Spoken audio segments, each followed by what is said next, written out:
Morning world. One of the things that I like to do in life is when I have a very vivid dream or nightmare, I like to write it down. And with this little camera, makes it a lot easier to do. You don't have to write it, I can just tell it. So this is a nightmare I had last night. Um, it woke me up twice, so it was pretty intense. It's pretty nasty. Um, first part of the dream was in some type of hall or theater, audience, kind of like a theater type of situation. And there were some people speaking in the theater, and what was weird about that part of it is that the people around me were really weird. They were really weird people. It was like bizarre-looking individuals, you know. And then they passed through the alleys on the theater, the alleyways, I guess, the pathways, and they were. I don't remember what they were doing, but there was like this. The people that organized the theater were doing something to the people as they were passing through, and it was nasty. And then, they were selecting people. They were grabbing people randomly and selecting them. And not all of the people were going happily. Some of them were kind of freaked out about it. And I was one of the ones that was selected, but I didn't know what was going on. So when they selected me, I just went with it, you know. And I woke up. Something else happened, but I don't remember what it was. Anyways, I woke up, went back to sleep. It was around 4:14 in the morning. I watched the clock. Watched my clock, and it was 4:14 in the morning. Then I went back to sleep. And the second part of the dream, and it was these same people that I had seen in the theater picking up other people. And they took me to this house, and it was weird. It was like nobody I knew, but I had the feeling of knowing them. You know? It was like this French-looking girl, short, well-built, pretty, young. She must have been 17, 18 years old. Young, pretty, short hair, kind of plump. You know, is well-built but plump. And there were some other people that I don't remember with her, but she was the one that I remember the most. And there was other people with her I don't remember very well. And they took me to this house with this humongous blonde woman. This huge blonde woman that was really dressed like a clown, like weird, but not painted. Just kind of weird, like in a pajama type outfit looking thing. And her whole thing was, you got the feeling of really weirdness out of her. Real weirdness. There was men around, and they were big and buffy, but they were not so important as the women. The women were kind of like the ones that were in charge of it all. And this big blonde woman, she had these huge blue eyes, this enormous blue eyes, and they had cameras. They had cameras, and they had television monitors all over the place in the back. No, wait a minute. That wasn't in that room. It was like a living room type of situation with holes and everything. And behind that there was other rooms, and in those other rooms there was cameras. And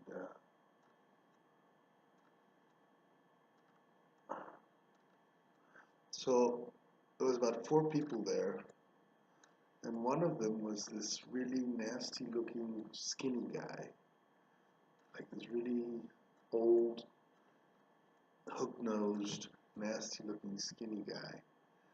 And they said to me something like, "You gotta kiss his asses if you want. You'll have to kiss his ass if you want to be part of our groups. And if you don't want to be part of our group, you're gonna die right now." Or something like that. It's like this really threatening situation. Because there was a lot of people. There was like about 6 people in the room, including the old woman and the little girl, the younger woman, and the skinny guy. The skinny guy was naked, so he climbs on top of the couch and he puts his ass up so that I don't have to kiss it. And I get the feeling that if I don't kiss this guy's ass, I'm dead, and I'm dead in the most horrendous possible way. So I gather up my strength and I kiss his ass. And then everybody starts clapping like, yeah, yeah, yeah. I'm like, fuck, what the fuck did I do in this fucking joint? And then the shorter girl says, "Well, come with me now." I said, okay, whatever. I just wanted to get the fuck out of there, right? Frankly. Go into a room and there's all these like screens. And she turns one of them with a control, remote control. And there's this little, I don't know if it was a girl or boy, but very young, like 4 or 5 years old, strapped to a chair inside the screen. And they got these huge needles, and they're drawing his blood. They're like drawing his blood with all these needles. They're kind of bleeding him to death slowly with needles. And I'm like, fuck. What is this shit? And then all the other screens slide up and there's similar torture scenes in every one of them. And I'm like, what the fuck is this all about? So that woke me up. It was 6 o'clock in the morning. I wanted to watch the Broso show, so I went back to sleep for another half an hour. And the last part of the dream came up. And I was in this doctor's office. But it was a really beautiful, old-style office, like a shrink's office. A lot of books and, old-looking furniture. And my old doctor, Luke, the guy that actually operated on me when I was a kid, was there. And it's really funny because he's dead. He's dead as a doornail. He died in the earthquake. But he was there, and he was kind of like trying to explain to me something, and he pulls out all these files, these huge files. And I'm thinking, oh shit, I made it. This is my childhood operations. This is all that happened when I was a child.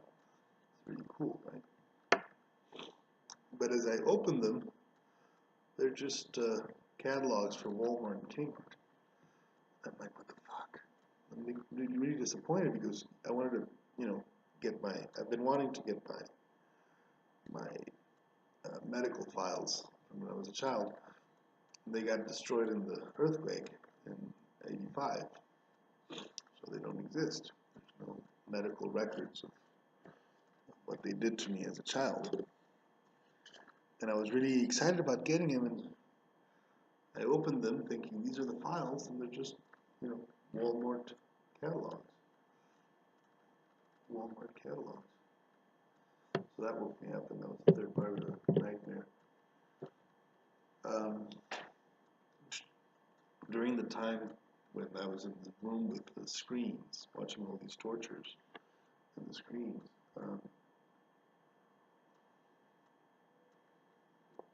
I asked the French girl, I said, who the fuck are you people? What's going on here? What's this? And she said, going back to a creepypasta that I read, that I saw on the tube not too long ago, that they were the FNL,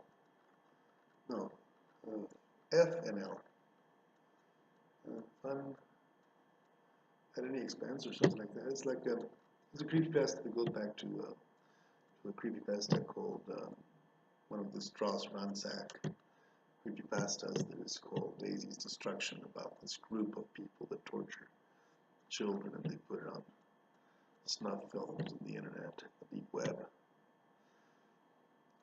was freaky. Oh, wait, there's another part of the dream. The woman, the big fat woman.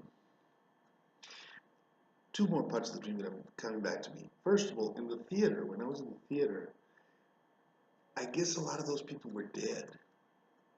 You know, there was this huge amount of people on these seats, and many of these people were dead.